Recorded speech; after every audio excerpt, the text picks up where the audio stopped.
विघ्नहर्ता कोंबडी खत सप्लायर सलगरे। आमच्याकडे पॅकिंग मध्ये अंड्याच्या कोंबडीचा कोंबडी खत मिळेल। उच्च दर्जाचे नैसर्गिक कोंबडी खत पुरवणारे एक विश्वासार्ह नाव। मुख्य वैशिष्ट्य म्हणजे हे खत 100% सेंद्रिय व उच्च दर्जाचे आहे। जमिनीतील सूक्ष्म पोषक तत्वांचे प्रमाण वाढवून पिकांच्या मुळांची वाढ जलद होते व उत्पादन क्षमता वाढते। कोंबडी खताचे फायदे असे की जमिनीचा सेंद्रिय कर्ब मोठ्या प्रमाणात वाढतो, जमिनीचा पोत सुधारतो। ऊस, केळी, भाजीपाल्यासह सर्व पिकांसाठी उत्तम सेंद्रिय खत म्हणजे विघ्नहर्ता कोंबडी खत। आपल्या ऑर्डर नुसार फक्त 8 दिवसात खत थेट शेतावर उपलब्ध। ऑर्डर साठी संपर्क 72 49 35 87 96। रमेश बंडगर, सलगरे, तालुका मिरज।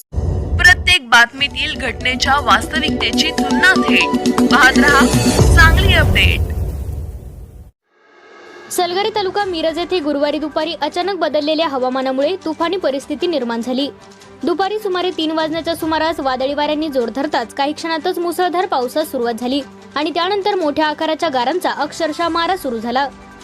हवामान विभागाने अवकाळी पावसाचा अंदाज यापूर्वीच व्यक्त केला होता, मात्र एवढ्या तीव्र स्वरूपात गारपीट होईल याची कल्पना स्थानिकांना नव्हती। गावासह मळा भागात मोठ्या प्रमाणात गारांचा सडा पडल्याने संपूर्ण परिसर पांढरा फटक दिसू लागला। सुमारे 1 ते 1.5 तास सुरू असलेल्या या मुसळधार पावसामुळे आणि गारपिटीने जनजीवन विस्कळीत झाले।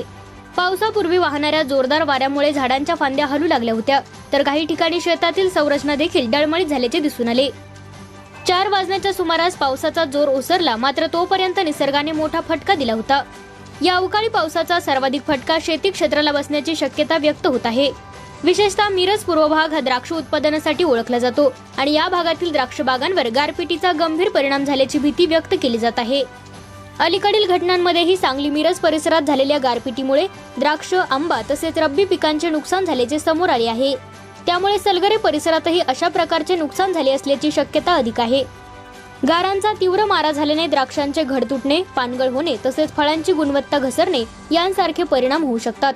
आधीच काढणीच्या टप्प्यात असलेल्या पिकांना या पावसाचा फटका बसल्यास शेतकऱ्यांचे आर्थिक गणित कोलमडण्याची शक्यता आहे। अनेक ठिकाणी पाण्याचा साठा निर्माण झाल्याने पिकांचे नुकसान आणखी वाढू शकते अशी भीती व्यक्त होत आहे।